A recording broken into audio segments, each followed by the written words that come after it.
On today's episode, we break down Jackson Smith's game, and we're not alone for this episode as we have a guest with Briser La Glace. All that and more on today's episode.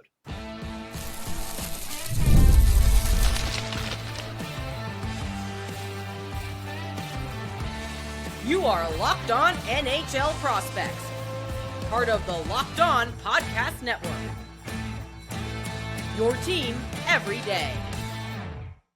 Hello, and welcome back to Locked On NHL Prospects, part of the Locked On Podcast Network, your team every day. On this show, we break down everything prospects related for you 5 days a week, Monday through Friday. I'm your host, Sebastian High, the USHL scout over at Elite Prospects, and we have a guest today, a first big guest episode since Hattie's departure. Welcome to the show, Briser La Glace. We've been communicating all draft long, basically, on Twitter about the players that we both like. We've been sharing the players that we like with each other, and very glad that we can finally have you on to on for the show, because we have a very fun player to break down today, and I know a player that both of us like a bunch, because we have Jackson Smith to talk about today, right? Yep. Thank you, Sebastian, for having me on the show. I think it's going to be a fun one. And yeah, Jackson Smith is a player that I think we both like, and he's a player that has been under my radar for a while now. So I'm happy to see that he's getting more attention right now. Absolutely. And here in the first segment, we're going to be breaking down the player's profile, his stats, his size, as well as the overall tools. So his skating, handling, physicality, shooting, and passing. In the second segment, we're going to look at more of the mental side of the game, the player's IQ, as well as his toolkit and habits. So we're going to look at how the different tools interact, as well as how he manages play on the ice, both with and without the puck. And in the final segment, we're going to wrap up the show by predicting where he'll go on draft day, what his NHL upside and floor are, as well as some NHL player comps. But before we fully jump into the show, today's episode is brought to you by FanDuel. Make every moment more. Right now, new customers get $150 in bonus bets with any winning $5 money line bet. That's $150 if your team wins. Visit FanDuel.com/lockedon to get started. So let's jump straight in to Jackson Smith's profile now, a player who is playing in the WHL with the Tri-City Americans, and he has been a standout performer on that team. He's been a top pairing defenseman all season long. He's playing upwards of 25 minutes some nights, and he has 2 goals and 41 points in 57 games this season with Tri-City, and he's a 6'3", 190-pound left shot defenseman. This is a profile that a lot of teams are going to like, especially with some of the tools that this player has, notably the skating ability, which is a standout in this draft class. However, let's start off the show here by diving into some of your notes, because we have you on the show. We want to have your perspectives here as well. What are some of the standout traits that you have seen in Jackson Smith over the course of this draft year campaign, and even what you liked before this year? Because I know that this is a prospect that you quite liked heading into his draft year. It was, well, definitely his skating. His skating is almost elite, or I think we could say it's elite.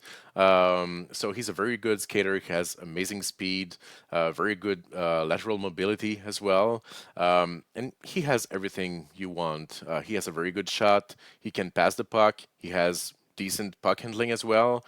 I like also his off-puck game, his defensive play, defensive game in the neutral zone, especially.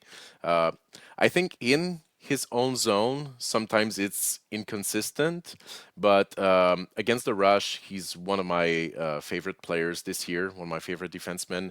He controls the gap very well. He uses his stick very well. He also brings some physicality at times. So yeah, there's a lot of things to like about his game. He can play on the power play. He's composed with the puck. He uses his lateral mobility very well as well. But there are some red flags, especially it's his inconsistency that that makes that he's not a top 10 candidate on every list. Some nights, yeah, he has some problems with his decision making. Like he's going to have some very good retrievals behind his own net, but then he's going to give the puck back to the opponents by risking plays. You know, he takes a lot of risks, I think. So Yeah, that's a player I like. I understand the flaws in his game, but I don't see any, how can I say, limitations that would prevent him from becoming, let's say, a top four defenseman in the next level. Yeah, I think like resounding throughout his game, both with the tools and the intelligence, the habits, is a lot of polish, even though things still have to come together and be cohesive on a consistent basis. But when he flashes, he can dominate shifts, entire shifts, going both ways in Yeah. terms of just suffocating the rush with his mobility, with his physicality, great sense of timing too, and Hmm. anticipation in terms of not like being overly aggressive or overextending on those sequences when he's trying to stifle the rush. He doesn't get caught all that often in terms of allowing odd man rushes against. And when he does, he has that mobility to catch back up to Hmm. play, use his long reach and get his stick into a disruptive position. And I also think that he hasn't taken all that many like dumb penalties this season.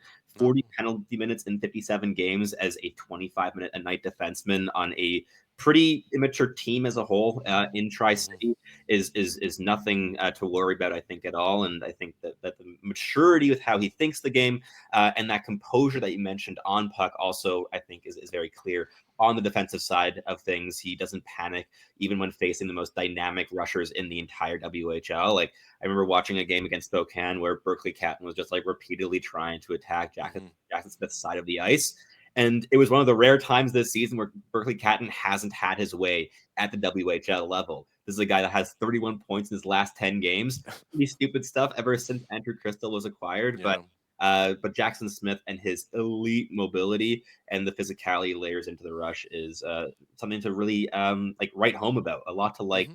with this player. But let's focus in on those skills a little bit more. We've already kind of broached the skating, but what element of the skating package as a whole? Because basically every single little detail in the skating is above average at least. But what is like the one standout trait that you think impacts his game the very most? I really like his lateral mobility in all three zones. I think it really helps him, but also just his speed. Like his transition game is really good, mixed also with his puck handling. He can bring the puck coast to coast without any issue. I've even watched a game this week where he was able to dangle through three guys, and yeah, that no issue there. So he's very, very, very uh, mobile, I would say. Mm. He really is. And like in terms of like our elite prospects grading tool, which is in the description down below if you're not yet familiar with how it functions, but it goes on a 1 to 9 scale. Nines are very rarely handed out. Think Connor McDavid's skating ability, like a truly like generational kind of tool. And we have Jackson Smith's mobility as a 7 grade, which is Mhm. really like at the elite threshold. Basically 7 and above is in that elite territory, and we see that with the mobility. I think like as you mentioned, that lateral mobility and that explosiveness in any Too, four yeah. directions makes him so adaptable as well when unexpected bounces happen or when he has to recover when he does get beat to the outside. But I also think that the physicality is a really above average tool. There's more runway, I think, with it. It's a lot less refined than the skating is at this stage, but still a 6.5 grade on our scale at elite prospects. And he's only 190 pounds. He still has a lot of weight to fill out with, especially in his lower body as a 6'3" defenseman. And once he is able to do that, he's going to be so difficult to push off puck, and his ability to box out players at the net front is going to Yeah. be a lot easier than it is right now Yeah, because it's already good. it's already good, right? Mhm. Especially Yeah. at the CHL Top Prospects game, wasn't that just a funny performance at the net front? Yeah, but that's the thing with Jackson Smith is that it's not clear to me what he is exactly because it's not always the same Jackson Smith we see from one night to another. Sometimes he's just like all out attack. There's a game that I've watched that he had 15 shots attempt. Like only four reached the net, but Of 15 course. shots for a defenseman. He played 25 minutes that night, which is not that high for when you see like Yeah. 15 shots.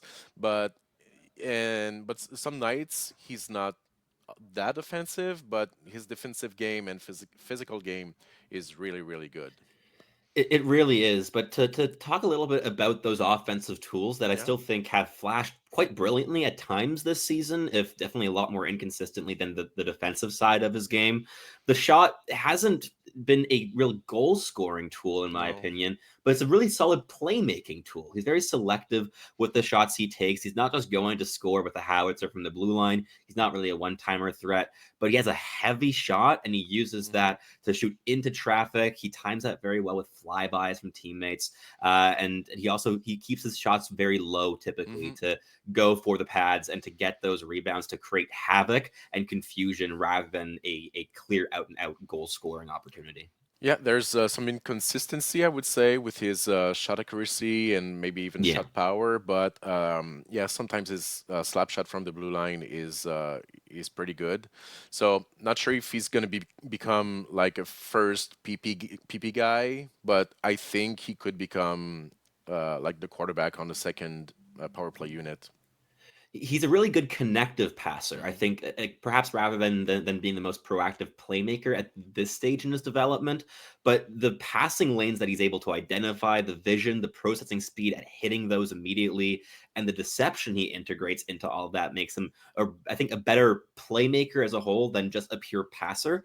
Even though the passing ability is really good, I mean, he can pick out passes through multiple like layers of pressure, of defensive pressure. I've seen him go like cross seam through 3 or 4 different Hmm. sticks. He has that in his toolkit, but what makes him special is how that is able to layer in with that mobility, with the other elements Yeah. in his game. And last but not least, among the offensive tools, the handling. I don't think it's special in of itself, but it's able to keep up at his Yeah. high speeds with his feet, and that's what opens up space for him, right? Yeah, exactly. I don't think he has the best hands in the draft, but it's really not an issue. He can, like I said earlier, sometimes you're going to see him deke through a few guys, but that's not necessarily his game, I would say, but he uses his hands very well. He protects the puck well also with his hands. To put the puck away from the defender. So yeah, I don't see any red flag in his game. Maybe except like we said, his inconsistency, and like I said, sometimes you see a more offensive, sometimes more defensive guy. When he's gonna put everything together, I think we're gonna have a very good prospect there.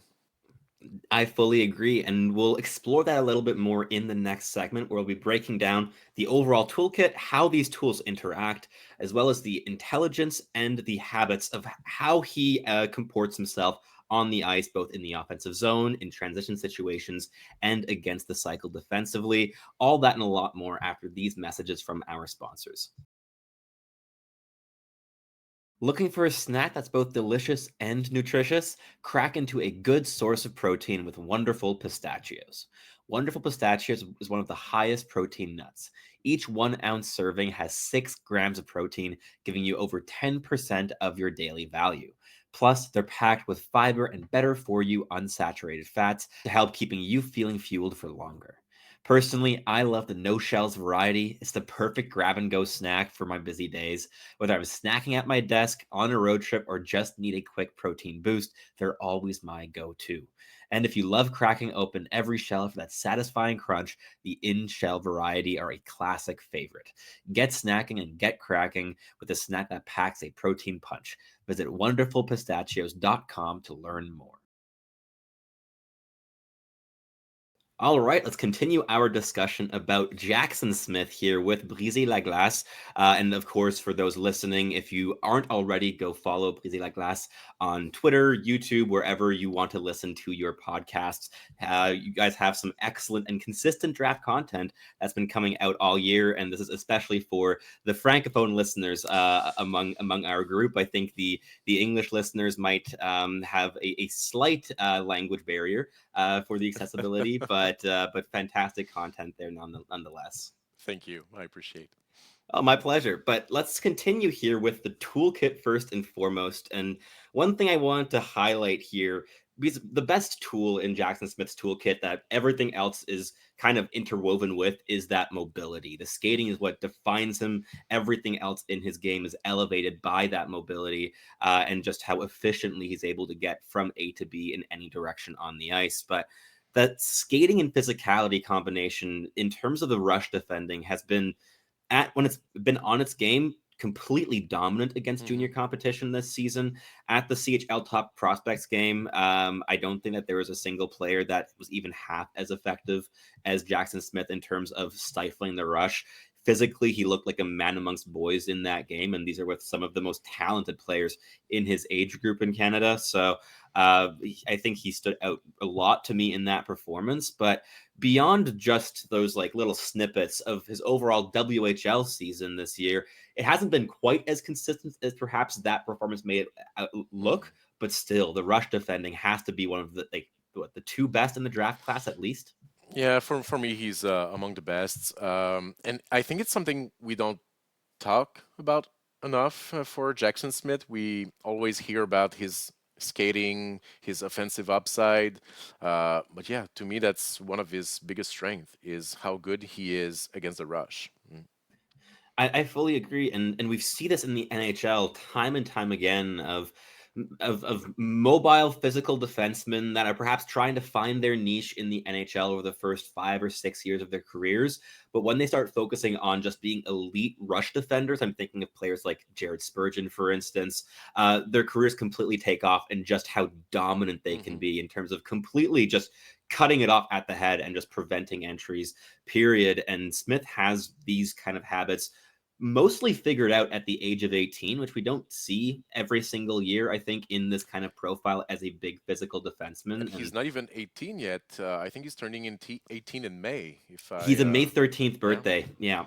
Yeah. So still has a lot of runway. And this is probably one of the most exciting things about Jackson Smith is that there are all of these plus level tools. There's plus level intelligence, which we'll talk about in a second here too. But what makes him so special is that there's still so much to be grown and so much to be Hmm. explored in his game that the overall upside is still a little bit murky because it could still be extended upwards, I think, too. Yep. I agree. Yeah, yeah. But let's continue here with just the IQ of the player, the decision making. Let's put this into to a couple different categories. Let's think defensive decision making first and foremost. I think that's something that's been rather relatively consistent over the course of this season. And then we're going to look at more of the on puck decision making and then the offensive creativity. So let's start up with that defensive part. What's been your impression of the defensive decision making and habits and consistency game to game this season? Yeah, well, in the viewings I've had of him, like I said, I think his off puck game is very good when it comes to defending against the rush, but his defensive positioning or and his play in his own zone has been inconsistent. Yeah. He has good habits, I would say, in puck retrieval. It's not perfect, but I've seen some flashes where he uses his strength very good to retrieve pucks and that he's able to use his speed to create separation from the forechecker. But then he tries a pass that is way too risky. He gets intercepted, and that's it. But sometimes I think there's a very thin line between a highlight reel play and a very stupid decision. So I think sometimes, yeah, if he could connect these plays more often, he would seem like a very good breakout player.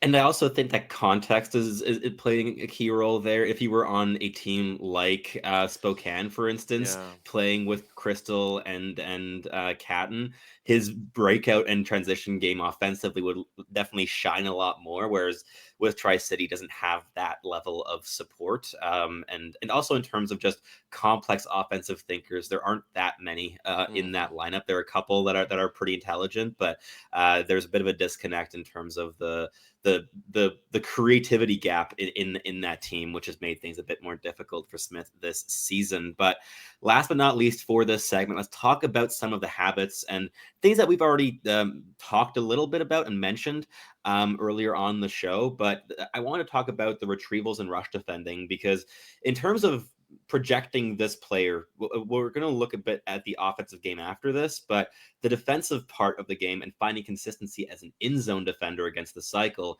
is going to be really important in him finding a consistent role in a top four NHL Hmm. capacity. It won't be the offense ability that gains him those minutes, that gains the coach's trust in the first place, that might get him to raise his stock like later on in his career in his like second, third, fourth seasons. But when he enters the league, it's going to be that defensive part of the game that makes or breaks things of where he lands. So on retrievals, I think that you broached this a little bit. There's been some levels of panic at different points this Yeah. season, especially against the more intense forechecking teams in the WHL. What aspects there do you think that he could still work on that would make a big difference at translating a more refined retrieval game to the NHL? Yeah, I think to use his physicality even more, and like I said, he makes a lot of bad passes sometimes after retrieving a puck. I don't know if it's because he's not seeing the eyes very well, or if it's the creativity with his teammates, or not sure what's happening there, but I think he's pretty close, to becoming very good. And I think maybe next year, I think we could see a lot of improvement in that area. I fully agree, and in terms of the rush defending, I think that that's been probably the most consistent habit that he's had Yeah, this season. The gap management, something that impresses me game to game. and his It's stick, he uses his stick very well. Hmm. He really does. It's a real obstacle if you're attacking down his side of the ice. That was the main thing actually that Berkeley Catton struggled with while attacking down Smith's flank in my viewing. It wasn't that he was being taken out of the play physically, because Smith is really a stick then body defender. He only plays the body when he's not taking himself out of the play while doing so. Mm. And that's a habit that I really value in my more big physical defensemen. Because if you're outside the play, stuck on the wall while the puck is going towards the slot, you're not really helping your team in many ways. And Smith has been pretty good this season at consistently staying in those positions and timing his implications well. But I think that wraps up this second segment for us. In the next one, we're going to be looking ahead a little bit at the 2025 NHL draft, where Jackson Smith might land, what his NHL upside and floor are, as well as which NHL player comps make sense for him, and which NHL teams would be good fits for the player. All that and a lot more after these messages from our sponsors.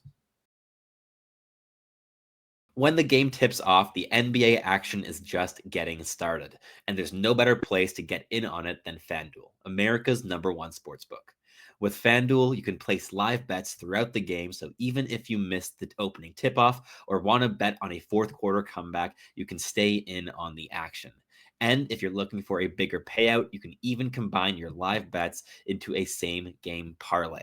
I love using FanDuel's live betting feature because it keeps every single moment of the game exciting. Whether I'm backing my team for a late game rally or picking a player to hit a clutch three, I never feel like I missed my chance. Plus, the app is so easy to use, and when you win, you get paid instantly. Right now, new FanDuel customers get $150 in bonus bets if your first $5 bet wins. Just visit fanduel.com to join today. That's fanduel.com for your shot at $150 in bonus bets. Make every moment more with FanDuel, the official sports betting partner of the NBA.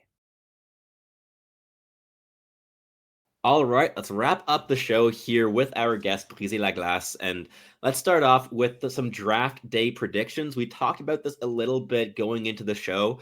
And one interesting part about that conversation is that you had some doubts of just how high teams might go on him because he is a left shot defenseman rather than a right shot piece, right? Exactly. Yeah, I think Radim Murtka will be drafted before Jackson Yeah. Smith, although I think Jackson Smith has more pure offensive upside, I should say.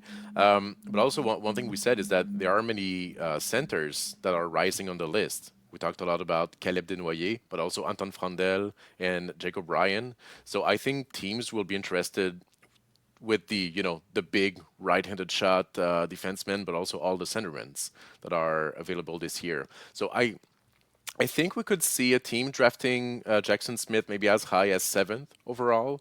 I think that would be a possibility. That's where I have him in my rankings. But maybe we could see him fall. I don't know, to the 12th ranked, maybe if teams go for the centerman, or we even Logan Hensler could be drafted before him because he's a righty. He is a righty, and I mean, right shot defensemen are always at a premium in the NHL. That's about the most consistent thing in the entire league. Like last year is a good example. All three righties got drafted Yeah, before the three lefties, yeah. and I think Bouillon and Dickinson were maybe some of the best options out there, and they were not drafted in the top 10. So Exactly, and having those two kind of players fall outside the top 10, I think also creates some precedent for a player like Smith. hmm And in terms of like last season's players that played the most similar brand of hockey to Jackson Smith, I think Sam Dickinson is yeah. the name that comes to mind. That physical maturity, the rush defending ability in flashes. With Dickinson, it faltered a lot more in the second half of last hmm season. With Smith, it's been a sustained dominant trait, but The still a skating. lot of the high end skating, but still a lot of like kind of mental maturity and things to be put together hmm at the next level. And if Dickinson fell that far, I definitely think Smith could too, hmm especially being in a lesser program than the London Knights that gets also less attention from NHL scouting departments. But it's going to be very interesting to see where he falls on draft day because, in my opinion, if he's available past 10th overall, a team could get a real steal on their hands who may not even need all that long before he's ready for NHL minutes. Think maybe a year, 2 years. I don't think that he's going to really need all that much time to be able to play a third pairing role with some second pairing power play opportunities, especially if he lands on a team that's not yet a playoff contender. Well, if I can add something, my Please do. feeling is that he's going to fall outside the top 10, but when we're going to do a redraft 12 months later, Yeah. he's going to be a top 10 in almost every redrafts. I think he's going to have a very strong D+1 season. That's what I think. I think you're right, and especially, I mean, as we mentioned, he's also a May birthday. He's still hmm 17 years old. He's younger for the draft class. He's going to have I think, a big spurt during the summertime where even if he just adds like 15 pounds, that's going to completely hmm change the complexion of playing against junior competition in the WHL. So let's think a little bit about then the NHL projection now of where he's going to actually fit in an NHL lineup at the end of the day. If everything goes right, there is top pairing upside in this player, right? Yeah, he's one of the very few defensemen I have this year that could have that ceiling of top pairing guy. I don't know if he's going to be like a first defenseman. If he is, he's going to be a second tier guy. I think. I think he could become like a 1B or a 2A, like either a below average first defenseman or a very very good second defenseman on a team. I think I would say the safe projection is he's going to be like a top four guy, probably a second line defenseman. But I think he has all the tools and the runway to become a first pairing guy, and there are not many defensemen like that this year. There really aren't, and especially with a player like Matthew Schaefer likely being the first overall selection, teams are going to be hungry for alternatives inside that top 10. And as a lefty, there really aren't any other options for that kind of big impact, two-way plus physicality and transition defending upside beyond Schaefer. Like Smith is the next guy up on the left side. He is, yeah. I have Cameron Reed also that could have that kind of profile, but he's 6 foot. So Yeah. Smith has everything to become a real two-way defenseman that can play on your probably PP2, on your PK1, on your first pair, and he can eat a lot of minutes, I think. He already is in the WHL, and I think he's doing a pretty good job of doing so with a weaker team, as we've been mentioning in this episode. And in terms of NHL floor, I don't see all that many scenarios where he doesn't become an NHL contributor. I think the tools are too great, the habits are too refined already, even though things still have to come together and become more cohesive. These elements are just too special, I think, to not make it work in some capacity, at least as a physical like third pairing contributor who Mhm. can like move better than the vast majority of third pairing defensemen in the NHL. Yeah, he's such a good skater. I mean, we've said it already, but his skating is really, really good. And I've talked with Russ Rankin, a scout for the Tri-City Americans, and what he told me is that he's one of the best skaters he's ever seen at that age. So, Yeah. and funny enough, well, we'll get back to the comparison, I think, but Russ told me that he finds that Smith plays like Brent Burns, which I don't totally agree, but I could see it. In terms of the combination of physicality and Skating. skating and offensive dare and just the complex flashes of playmaking, I can see it a bit. I think it's almost doing a bit of a disservice to Jackson Smith on the defensive side of the game to compare him to Brent Burns, because I don't think Brent Burns was Yeah. ever a real specialist in terms of the rush defending aspect of the game, but there definitely are some special elements there. But I think also the Brent Burns shot just isn't here with this player Yeah, either. no. But yeah, I Yeah. just found it interesting that the scout from that team compared him to Brent Burns. So, but I mean, it's good for Smith. I mean, Doesn't hurt whatsoever. yeah, I mean, Brent Burns is a likely Hall of Famer at the end of his yeah. career. So, but let's talk about some other player comps, and I'd also love to hear if there's any other player that's popped into your mind, playing at the NHL level, past or present, that reminds you of Jackson Smith. The three that I kind of highlighted are kind of defensemen that aren't going to score you more than half a point a game, but bring a lot of physicality and or mobility with a high degree of defensive intelligence. So the players that kind of stood out to me were Mackenzie Weegar of the Calgary Flames, who is a right shot, but we're going here for Hmm. stylistic comparisons. Gustav Forsling of the Florida Panthers. I think that the handling ability that Forsling has is definitely not present with Smith, but I think there's a bit more physical maturity there with Jackson Smith. But in terms of just how the mobility impacts the rest of his game, I see some links there. And finally, Mikhail Sergachev, I think, is probably in terms of a physical profile of how he moves, how he plays physically, how that interacts with his passing game. Sergachev is the closest that I got in terms of finding an NHL comparable. Yeah, I didn't think of any comparisons, but I really like the Sergachev one. Mm. Yeah, because the mobility is such a game breaking factor, and even though Sergachev plays like upwards of 25 minutes a night now with Utah, he's not going to be that game breaker offensively that he also flashed a little bit in his OHL days at the earlier end of his NHL career, just like Jackson Smith might. But where Sergachev found his niche a little bit more on the defensive Yeah. side of things, and in the breakout and in aiding in transition rather than contributing necessarily in terms of playmaking offensively. Smith could also find that kind of Hmm. role and find some consistency there, right? Yeah, exactly. I don't think he's ever going to be like the biggest point producer in the NHL. No. That's why I said maybe he's going to play on the second power play Yeah. unit and stuff like that. And but yeah, I think he's going to be very good, a very good overall player that's going to contribute on many aspects of the game. And like I said, that's going to eat a lot of minutes, I think. For sure. And speaking of eating a lot of minutes, which NHL teams do you think need a minute muncher on the left side of defense at the draft this year? If we're looking at some teams that are selecting in this range, I know we mentioned St. Louis heading into the episode. They always love their mobile, big physical defenseman. He'd be a pretty good fit there, right? Yeah, exactly. Yeah, St. Louis, they need defensemen. They drafted Yurichek last year, but they still need to draft more defensemen. It's been pretty sad uh, lately. So yeah, I think to me they are maybe the biggest candidates for that kind of player. I also like Utah. I think that's the Yeah. kind of player, but they already have Sergachev. But if we think more, yeah, I don't know, long term, I think that that would be the kind of player that Utah might like also. What'll be interesting, I think, there would be the potential of a pair down the road of Dmitry Simashev and Jackson Smith. Hmm. If ever there were a situation where you would get Jackson Smith to blossom more offensively, I think it would be playing on his offside on the right side of Dmitry Yeah. Simashev, because Simashev is such a high end defensive thinker. And I mean, the two would just be so stifling against the rush. It would be Yeah. disgusting to play against, but it would Hmm. give a lot more space and opportunity for Smith to activate offensively and explore that side of his game too.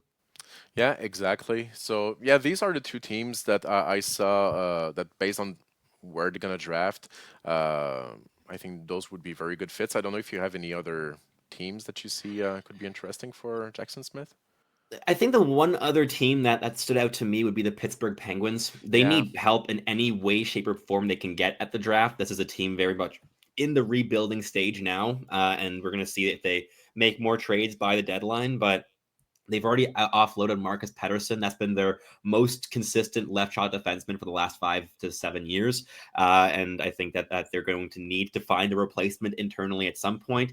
Owen Pickering isn't going to be that guy on your top pairing long term, maybe on your second pairing.